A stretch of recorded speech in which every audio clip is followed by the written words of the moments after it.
Train the muscles, not the joints.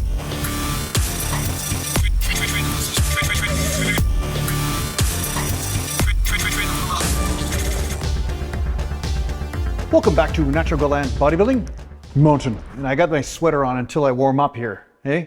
And then you guys will be like so impressed. Just like massive amounts of muscle just... Okay, maybe that's a different channel, but you know what? Hey, I can dream that. I can dream that. I can dream that I've got, you know, so much muscle that it impresses everybody on the internet, including even the trolls, right? I can believe that. But anyway, just before I start this workout, I just want to say that the comment section has been turned on and off constantly by YouTube. I have no idea what's going on. I keep turning it on and then they turn it off. And I've messaged them a few times, but nobody's got back to me. And well, we know how YouTube is. So if you guys want to communicate with me, I highly recommend you subscribe to my Rumble channel. I will be uploading the videos that I upload here onto Rumble, although it's like maybe there's a bit of a delay, like a day delay before I do that. But just so you know that you can contact me on there. I do have an Instagram as well and so forth. So basically just go to Rumble, make sure you subscribe there. If you want to give me a comment or talk to me or say, hey, Jason, your comment section's turned off or whatever, I'm on Rumble. So yeah, make sure you subscribe, all right? Did I say that? Did I say that I asked you to subscribe on Rumble? I said that, right? So yeah, today what I'm gonna do is I'm gonna do some inclines here. Not gonna do a lot of sets, just a few sets here, and talk to you about some concepts in between. So here we go. Let's start with some 70s.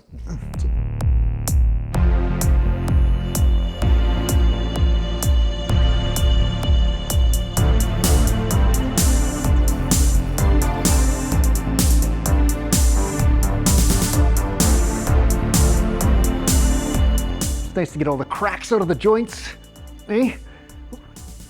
Say no to crack in the joints.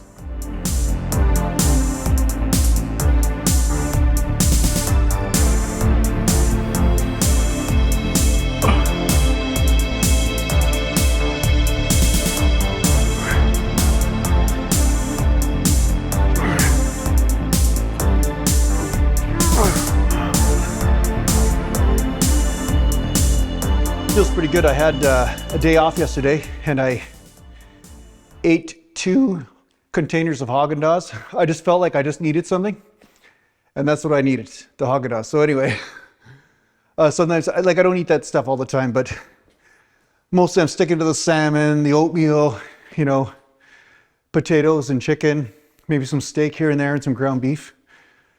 But yeah, once in a while, you just need something different, right? Just to super saturate everything.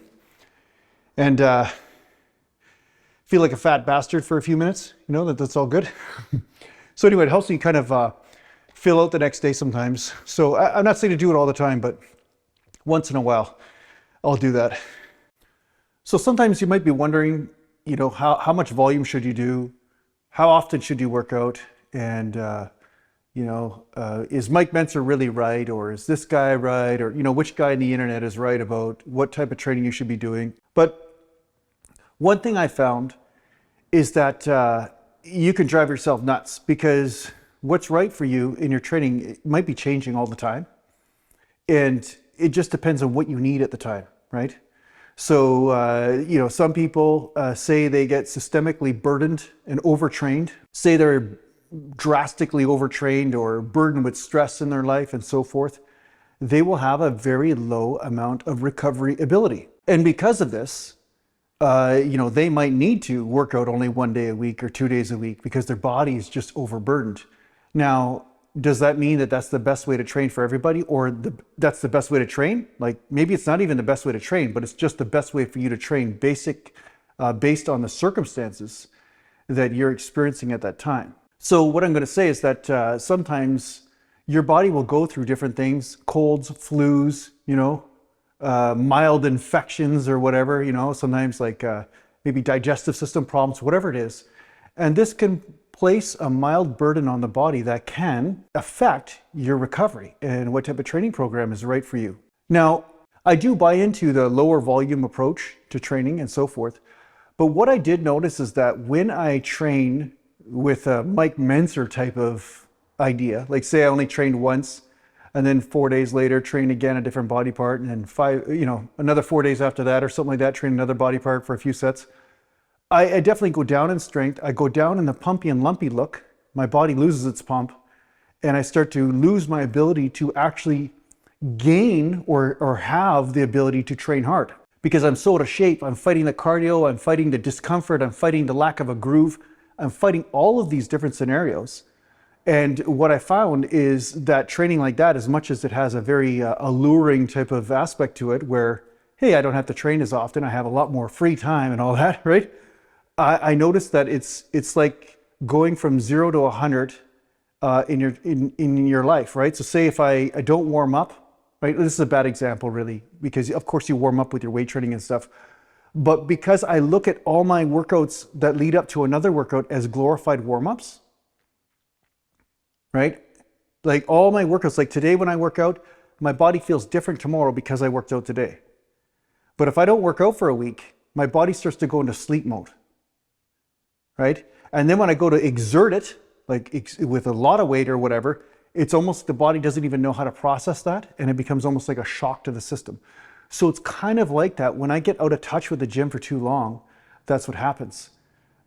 So mentally, the premise of what Mike Mentzer is saying may make sense to some people, but if it's not working for you, then you have to find your own path, right? And that's what I did. I mean, that method never worked for me. It doesn't work for me. And I kind of always attuned into what my body's telling me right now. And if I'm seeing my results are going like this within a period of just a few weeks, right? 2 or 3 weeks, that's what happens. I know some people that are in their 20s don't believe it, but when you get in your 40s, right, and you're 50 or whatever, like you'll notice that your body tells you really quickly what it's going to adapt to and what it's not adapting to. And if your strength starts going backwards and your groove starts going backwards, your physique looks different, like crazy, really quickly, then you have a good idea that that type of training is absolutely not the right one for you, right? So yeah, you want to pay attention to what do you look like? What do you feel like? Are your numbers going up over the long run, right? I'm not saying every workout they have to go up, but over, months and so, your number should go up. Like if you can do 10 reps with something, a certain weight, you should be able to do 12 reps.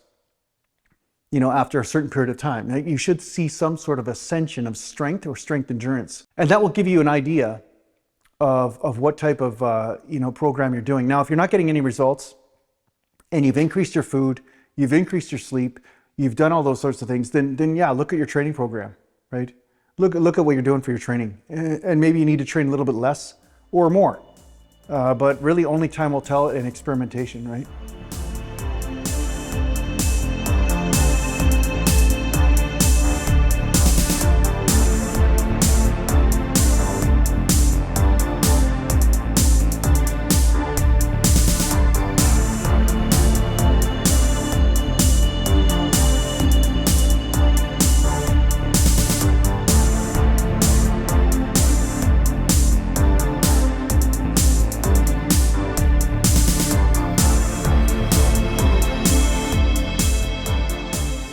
Now, as you noticed, I don't lock out on the dumbbell press, but you did see the one rep where I paused.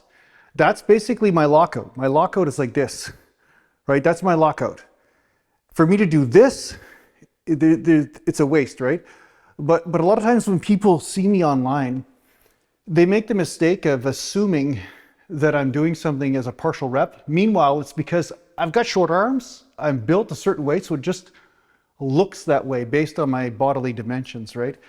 So it takes a little bit of awareness that most people don't have, unfortunately, to understand that different bodily dimensions will look differently when they train. It's not about you're doing it improperly, right? Obviously, if a guy's got the wingspan like an eagle, like really long arms and a smaller torso, it'll look so different when he's doing the movement. It'll look much bigger.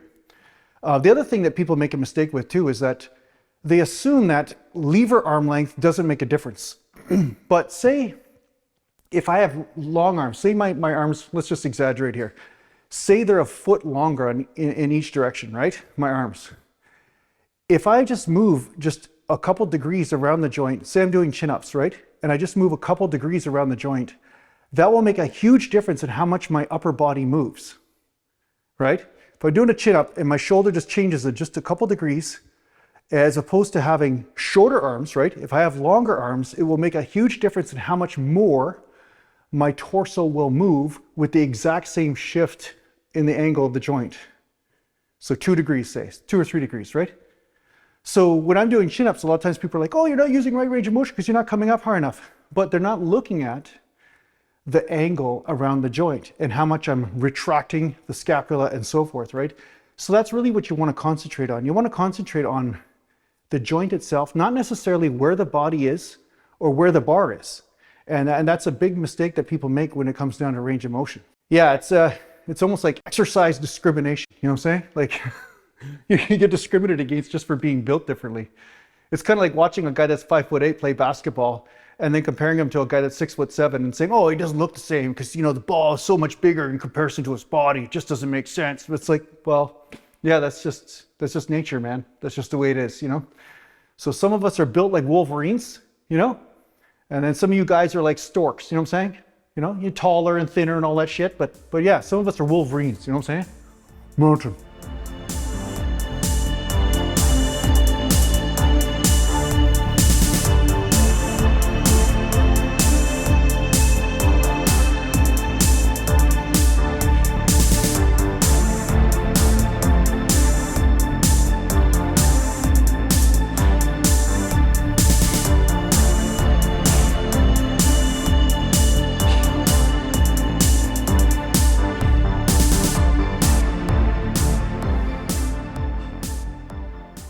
One thing you'll find is that as you're training, you're going to notice that there's some rules that you naturally start to adhere to, but a lot of times you'll find that some of those rules don't serve you, right? So say for instance, say I thought, or I made up a rule that every exercise has to have 4 or 5 sets to it, but I noticed that my muscles are pretty exhausted and they feel really good, like a lot of well-being from the 3 sets that I did. And at the same time, I knew, you know, say this is the structure I'm adhering to, I knew that I had to do back and some biceps after. You know, it's natural to have to distribute a little bit of that energy throughout the workout. And if I adhere to the 5-set rule, but my body's telling me that, hey, you won't have the energy. If you do 5 or 6 or 10 sets for chest, you're not going to have the same energy for back and biceps. Naturally, you have to go hard and then not turn your chest workout into an endurance workout and then move on to the next body part.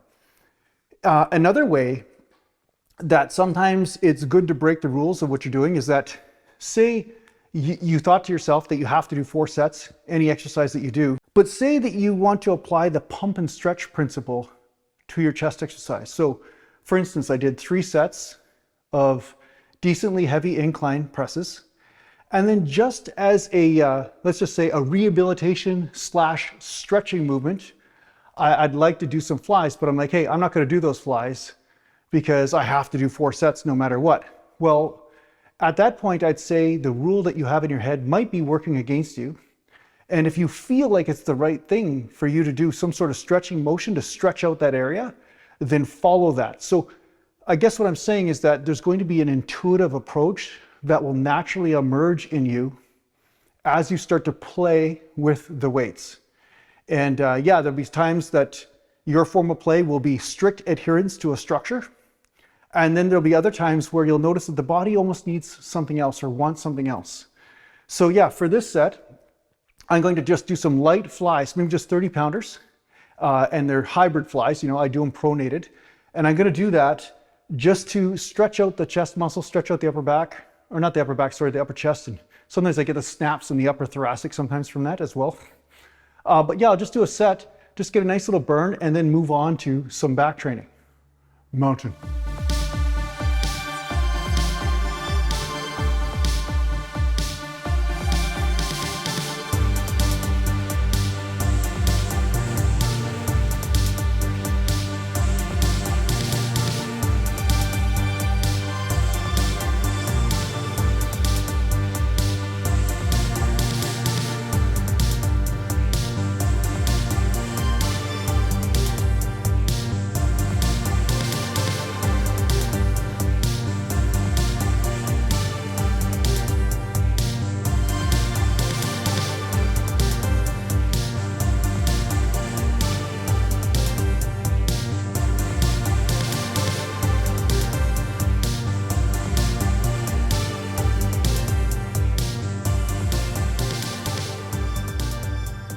Now what you noticed was that was pretty light for me, but through doing that, I had a good feeling in that area, and I'm going to trust that feeling and now do another set. I'm gonna do 50 pounders and do a set of that.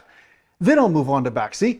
So it's always in the moment. It's like you're being taught by the body and guided by the body as the moment unfolds before you. You know what I'm saying? So it all boils down to that exercise Jedi stuff. You know what I'm saying? Like, feel the force, right?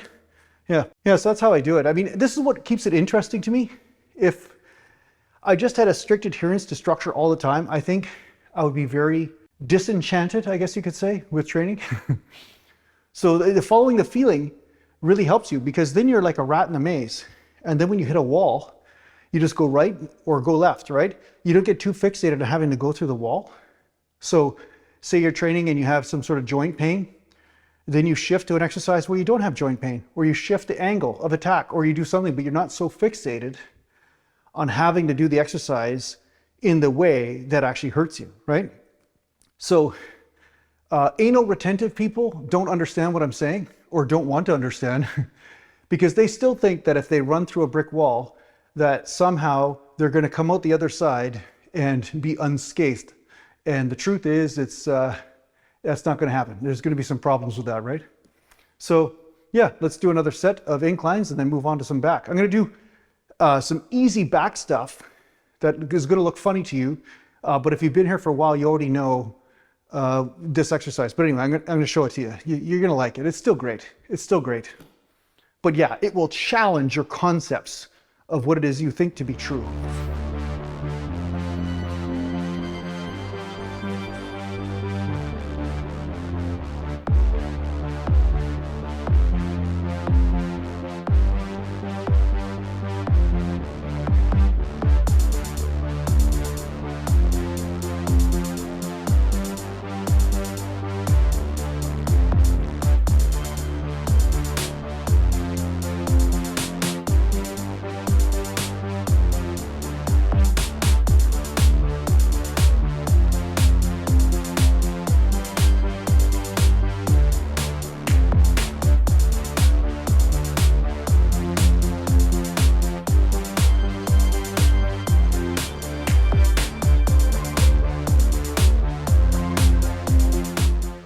So those of you who have been here for a while know that I do this hybrid chin-up for fun. It was born out of necessity, because working out at home, I don't have a lat pull down. And the thing I do like about lat pull downs is that you can use lighter weight when you just want to stretch things out or just get a good pump with high reps and so forth. And I could do decent amount of reps with chin-ups, but sometimes I find that I'd like to have some sort of mediary weight so that I can warm up the lats and the rotator cuff. But the other great thing about this is that if you don't have the strength to do a chin-up, this could be a great way that you could get that type of movement into your workouts without having to strain for 1 or 2 reps, but actually get some decent sort of pumps going. And like I said, you know, what I do right now is I set the bar up at 20 or 21 on the rack. And then if I want to progressively increase the tension or use more of my body weight, then I can move it up, right? So a lot of times I'll do 2 or 3 sets like this, and then I'll go into straight chin-ups, which might seem counterproductive, but really what it is just I warm up really well, get a good pump. And then what I do is sometimes I'll narrow my grip on this, or I'll just focus on coming up to here and then down and get a really good bicep pump, right? So I'm not really concerned about whether my head's coming up over the bar or, you know, any of that kind of crap. I'm trying to not rotate the shoulders. Like a lot of people, when they do chin-ups, they want to rotate the shoulders and try to get their chin over the bar. That's not what I'm trying to accomplish. I'm trying to accomplish just the lats like this, hitting failure. See where that bar is? My head's not over the bar, right? And then I lean back to boot, right? So if I lean back a bit, then what happens is that it doesn't really look like I'm doing full range of motion. But for lats, I am. That's the thing. So it's a matter of what is the full range of motion for a certain muscle group that you're trying to hit. And I find that if I come up over the bar all the time, it just irritates my internal rotator cuff muscles. So that's why I don't do it really. I can do it, but it doesn't give me a better back workout, right? It just puts more wear and tear on my joints. So anyway, here's the light version of what I do here. So I go into a squat now. If you wanted to make sure you're not cheating or whatever, you could just, you know, do this with your legs, right? Like cross them at the bottom. But I like this just for comfort reason.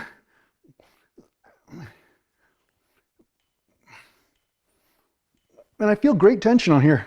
Great tension, but no strain.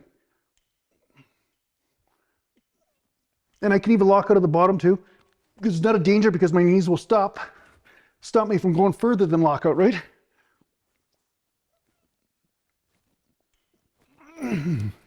So it's a great, I find it's a great way to get a good lat pump.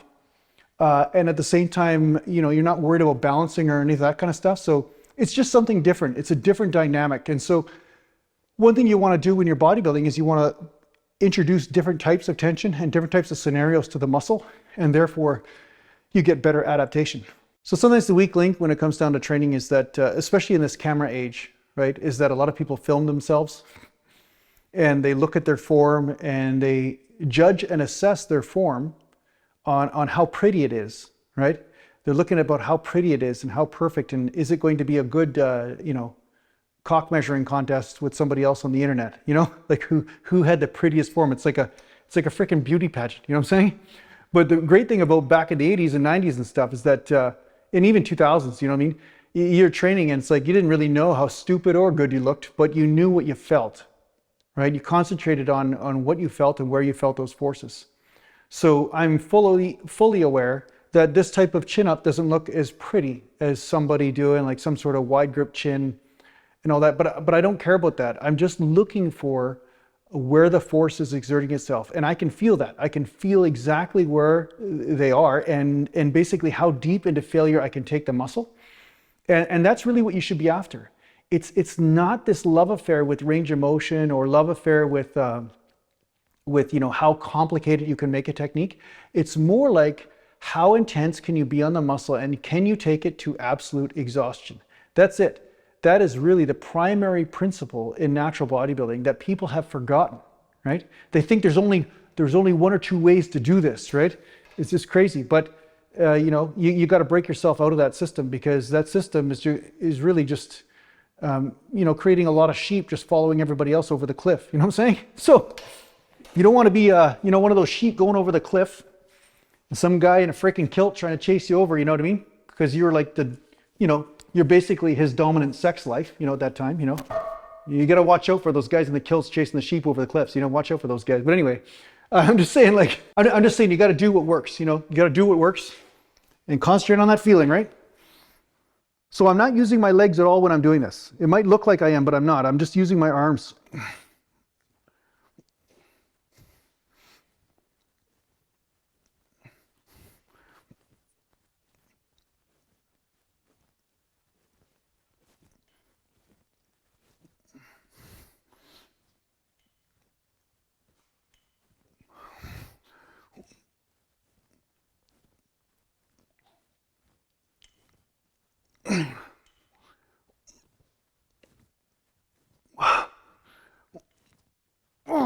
So that's another thing there. So I use my lats as long as I can, and then what I do is I just transfer and just try to pump out the arms, right? So it's just great. It feels really good.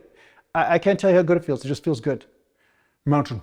See, another way you could use this sort of exercise is as a strip set, or a let's just say descending set. So after you've done your main sets of chin-ups, you could then place the bar in a different area and then do some lighter chins with lighter weight and exhaust some of those endurance fibers, right? So there's lots of different ways to do it. But in the end, you're just trying to get creative on angles of attack and how can you hit the muscle to failure most effectively. Now, I'm going to talk about a concept that a lot of people misunderstand. They think that if they hit failure, all failure is equal. But I'm going to say, not all failure is equal. It's a very, very profound concept that I want you to let in right now, because it is true. Not all failure is equal, because sometimes failure is happening because of an awkwardness of the movement or joint pain, right? You've probably experienced that, where the joint pain is what stops the set, or some small auxiliary muscle is hitting exhaustion first. It's kind of like, let's just say you do deadlifts, but you only use your little finger, your pinky finger, to lift the weight or to curl around the bar. It would be natural for your pinky to hit failure first, but most of the majority of the main muscle groups would be left with no exhaustion and no stimulation. So in that way, let's call it the pinky principle, right? The PP, the pinky principle, right? What you want to do is make sure that your main muscle groups are hitting failure first and foremost, and then you can concentrate on some of those smaller muscle groups with other exercises. But you don't want to waste your main exercises on exhausting, the earlobes, but then the lats aren't even hit, right? You get my point. So all failure is not necessarily equal. And if you make a movement too awkward, most likely you are applying the pinky principle, where you're hitting exhaustion in the pinky, but not in the main, not the main muscle group. All right, here we go. Last set of these. Sometimes I narrow the grip, sometimes I widen the grip, just depends on what I want to feel, what I want to do here. Sometimes I stretch the shoulders out too. So some of you guys talk about dead hangs. This is a safer way to do a dead hang if you're going to do it. And then you can stretch out those shoulder joints if you want.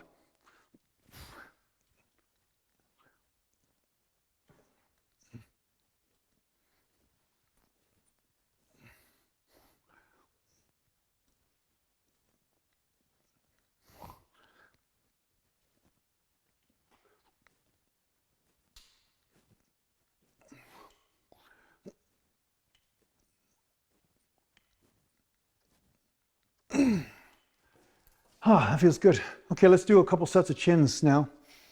Now that I'm done those, I'll do a couple sets of chins to finish it off. Now, I know it might seem counterintuitive to do pre-exhaustion with lighter weight than a little bit of a heavier tension, because doing the full body weight is more tension.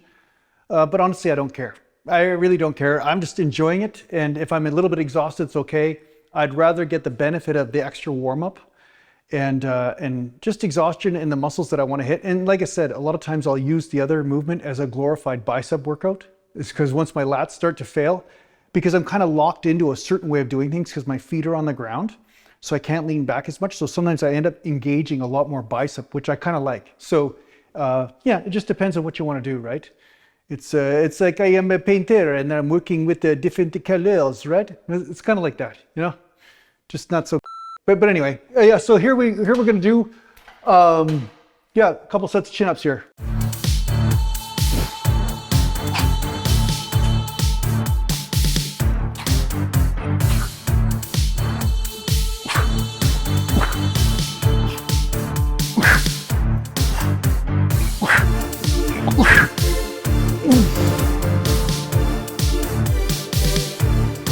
Mountain feels good, yeah. Buddy.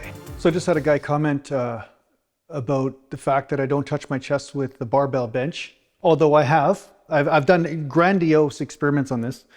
But anyway, always happens, every video, always somebody talking about that shit. But basically he said the new studies are that basically stretched muscle under constant tension, which I actually said 10, 15 years ago that everybody said is bullshit, right? I said that partial reps under stretch are very effective in gaining muscle. And it turns out, of course, I was right. And I made a whole video about this because the studies are just now catching up to stuff that I was saying 15 years ago. So now somebody, obviously, doesn't pay attention. They're not paying attention. They're just paying attention to their own freaking ego, but they're not paying attention to me, okay? So pay the frick attention, okay? So basically he's saying that, oh, if you don't touch your chest with the bar, that means, the studies aren't supporting because you're not stretching the chest. But like I said in a video or two ago, I said that if I'm not stretching the chest anymore by coming down further, I'm just rotating around the shoulders, I'm not getting extra chest stretch from that, right? I'm getting just front delt tension, right? So depending on where your shoulders sit in your shoulder joints, and me having a dislocated shoulder and a torn rotator cuff, my shoulders sit forward a little bit more. And I can't fix that. That's a structural thing. So that also exasperates the problem. If I come and touch the chest, I'm not actually getting the chest stretching anymore. What I'm getting is just an exponential amount of delt stretching. And I suspect this goes on in more people than they know. They play soccer or they're riding motorbikes or whatever, and then they dislocate a shoulder or they tear a rotator cuff, even minorly.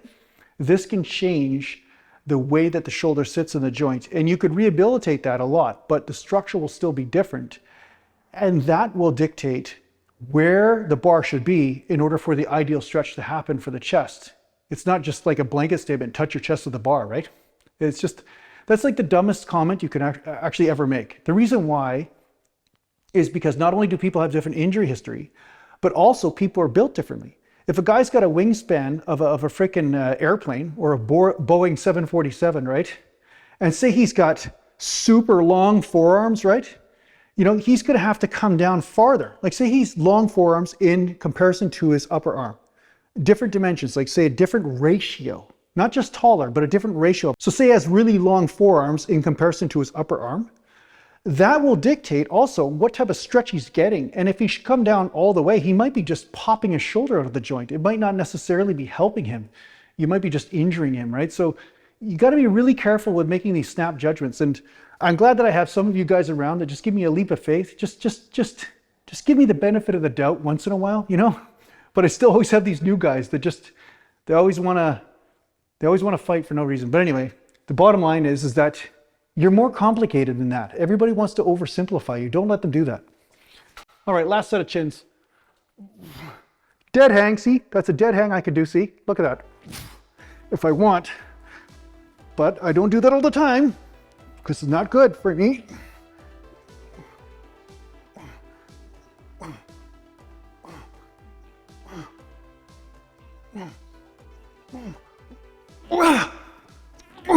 There we go.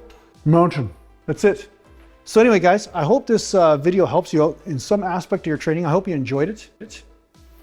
Mountain. Thanks a lot for tuning in. And remember, if the comment section is turned off because YouTube keeps turning off my comment section, just go to Rumble, comment there, make sure you subscribe to my Rumble channel as well. And yeah, I'll see you there. So thanks a lot to the Patreon supporters. And there you can see a podcast every week on Patreon. The link is in the description. Mountain.